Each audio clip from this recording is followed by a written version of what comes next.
This is Danny Morrow in Tucson, Arizona, and I normally give my email address and Skype address and so forth. But before that, I want to talk today about Nazi Germany, Russia, and socialism and communism. I'm going to try to point out what's happening in the United States of America. So if you want to talk to me on Skype Live, you can do that. First of all, my email address is Danny, D-A-N-N-Y .marrow, M-A-R-R-O-W @gmail.com. And my Skype ID, you'd have to type in William D. Morrow Jr., Tucson, Arizona, USA, and then my Skype ID is Danny, D-A-N-N-Y .marrow, M-A-R-R-O-W, and the number 1. That's my Skype ID.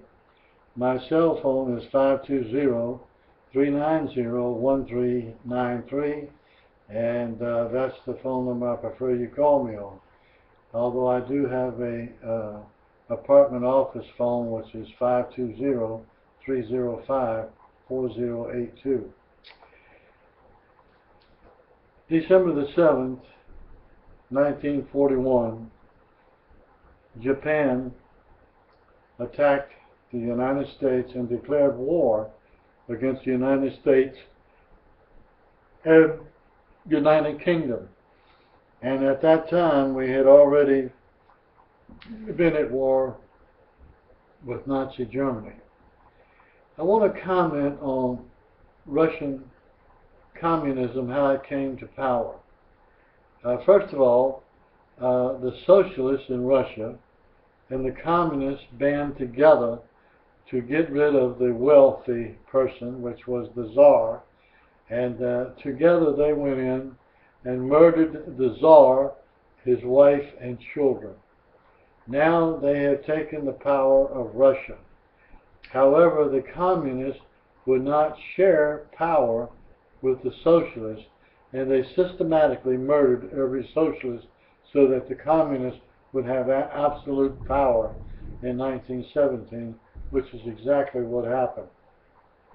In Nazi Germany, the German socialist organization was headed up by Hitler, and as soon as he became in control, he took over the Socialist Party, and then he began to murder the Jews. You have to remember, at that time there was no employment. Germany was economically was broke. It took a truck load or car load of Deutschmarks to buy a loaf of bread. The people were unemployed. The people were hungry. But as it was the case in Russia, the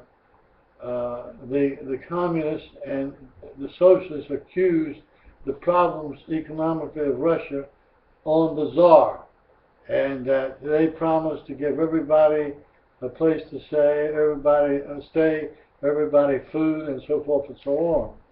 So then when the Nazis took over in Germany, they did the same thing.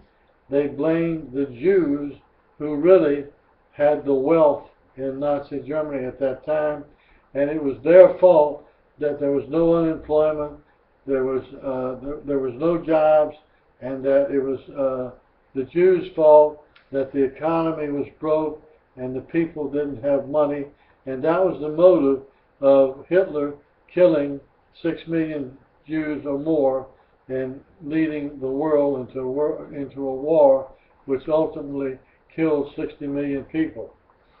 Now, what is happening in the United States today in 2013, soon to be 2014? The same thing. We have $17-18 trillion in debt to China. There's massive unemployment.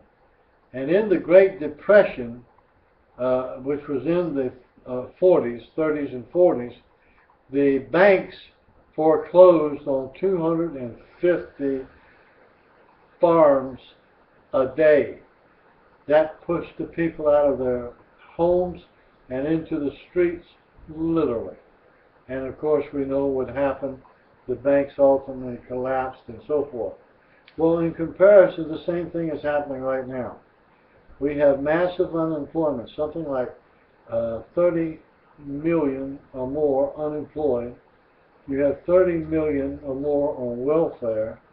You have 30 million or more on food stamps. They are cut back on, the banks are not lending money. They're foreclosing on people's homes by large numbers and have been since 2008.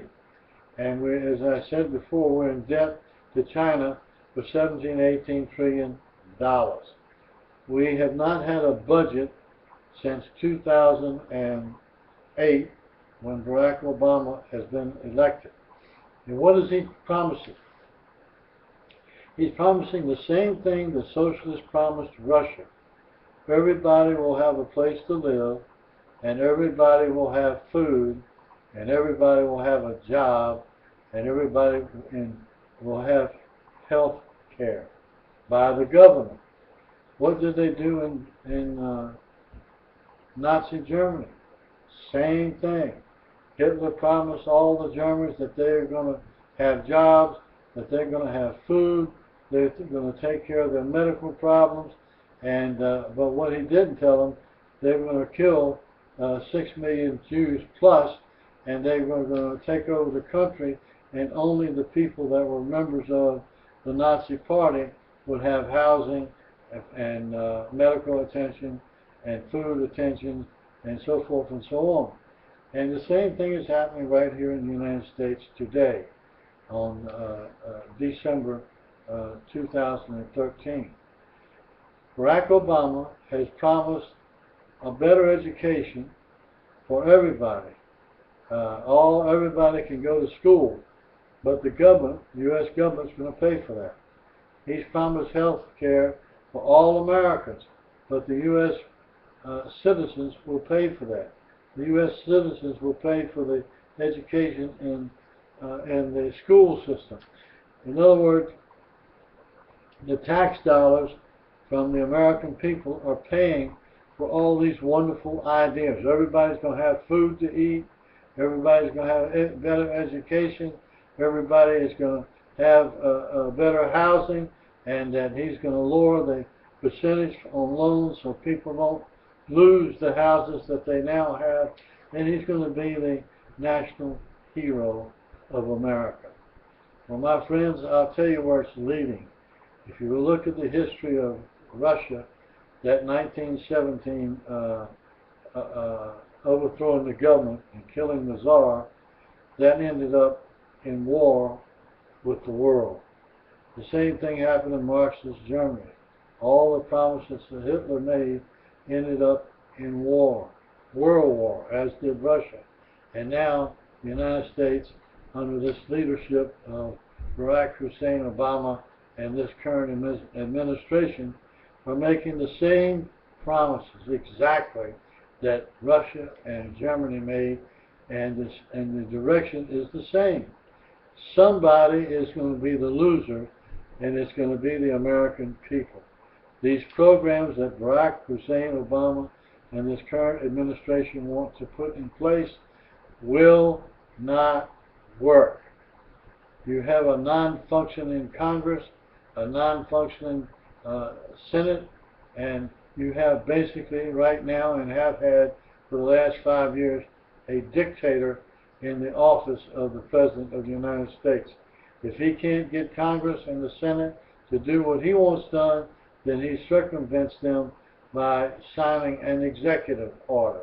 That makes him a dictator, pure and simple. And how far is this going to go? I tell you, my friends, we are in a dire situation. We have a military that will not stand up to this dictator and kick him out of office. We have a Congress that won't stand up to this dictator and kick him out of office. We have a Senate that will not stand up to this dictator and kick him out of the office. And yet a nation that is so broke, he had to go to South Africa to honor Nelson Mandela, who was a communist.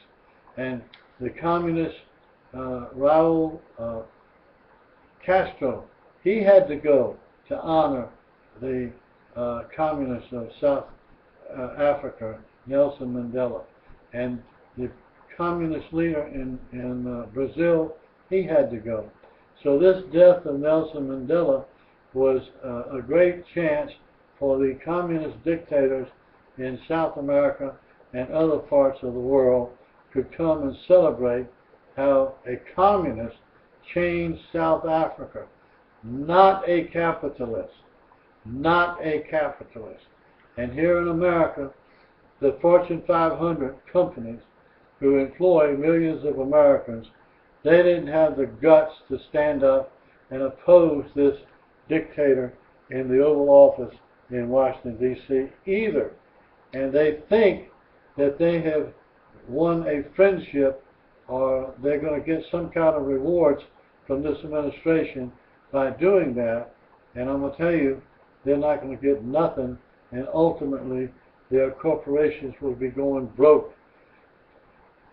No corporation in America can pay the fee that will have to be paid to support the employees. And one company just went out of business. 350 stores went out of business because they could not afford to pay the health care fees for their employees. So they just went out of business. That's a pretty big drop, 350 stores at once, and thousands of people lost their job, and thousands more are going to lose their job because the country cannot afford these high fees and operate a business. So what will be the end? When these individual companies, small companies, and the corporations start closing down their business or cutting back on their business because they can't afford these fees, then the whole economic system will collapse. And what will you have? You will have a socialist state. A socialist state in the United States of America. And when you look at this young boy, 14 or 16, whatever his age was drunk and had an accident and killed 4 people. One of them was riding in his truck, is now paralyzed for life, a young boy, 14, 15 years old. And what did our great judicial system do for this boy? He's gone to a $250,000 rehabilitation center, and he's been sentenced to so many years in that center. And that sounds wonderful, the judge that made that decision, a juvenile judge. But that doesn't bring back the life of the several people that were killed in his drunken driving accident. It doesn't bring the boy back to walking again. That will be a paraplegic for the rest of his life. And I personally believe that that young boy should have gone to adult prison. He was drunk. He knew he was drunk. He knew he was drinking underage, and he knew he was driving drunk, and he knew he didn't have a driver's license. Well, you don't need rehabilitation for that. The solution to that is he should not get a driver's license, and the solution to that is he should not be allowed to drive a car for the rest of his life, period. And he should have gotten prison time, because 4 people are dead because of his improper behavior, and one of the people was one of the people that was his friend that will never walk again in this life. And it is a sad commentary on the justice system, juvenile justice system, and even adult justice system. And it seems like any time a person does something in America anymore, They got to come up with a psychiatric solution rather than a prison solution. And the psychiatric decision or the psychiatric decision doesn't work. The number one people that commit suicide in the United States of America are psychiatrists. And the number two people that commit suicide in America are police officers. So, it's a sad commentary that our country thinks that socialism will work when it failed in two countries in the world, such as Russia and Germany. And another thing that is appalling in the United States now is that the so-called gun control violence. The proponents of gun control do not have the brains to understand that you will never, never, never control guns. If you took all guns in America away from the people, somebody will begin to manufacture underground guns. And you'll have the same problem, except this time, none of those guns you will be able to follow because they won't be registered, and none of those guns will have a identification number on them because they will be black market guns. And if they can't buy them here, they will go outside of the United States to Russia, to China, or wherever, and they will buy them there, and they will bring them into the United States. And the same thing will happen. You'll have people that are mentally disturbed that's going to go around killing people. And what about knives? A lot of people are murdered with knives. What about automobiles? A lot of people are murdered with automobiles.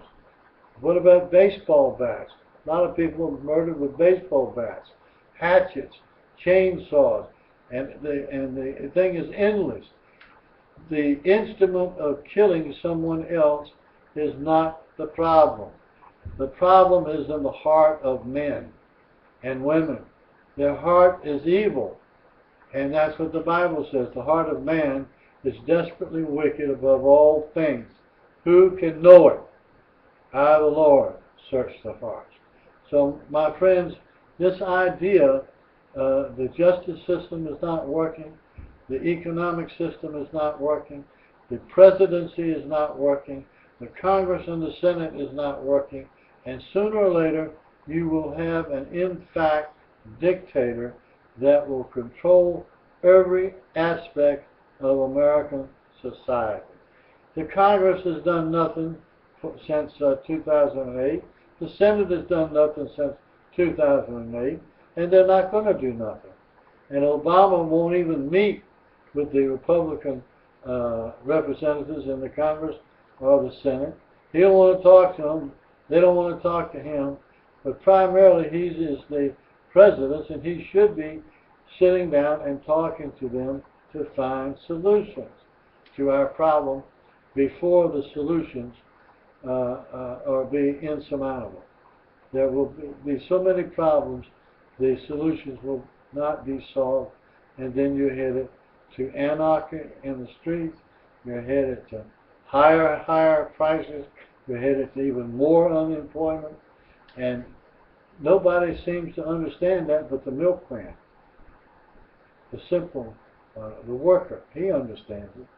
And then the trade unions have done more damage to America than any war has ever done or could do. And so you might want to say tonight, adios, United States of America, would mean goodbye. You may want to say tonight, goodbye, United States of America, because the democratic capitalist system of America is slowly but surely becoming non-existent. Non-existent. So it's going to be very interesting. I don't know that I'll live to see it, but it will be very interesting to see who takes over in the government of the United States. I personally think it will be a socialist, Marxist government, without question. Without question.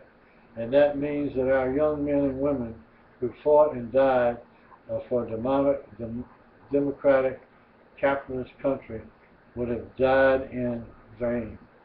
And to top the worst part of it all, a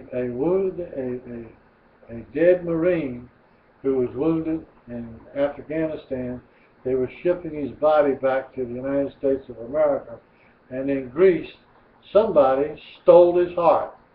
So his body came back without his heart.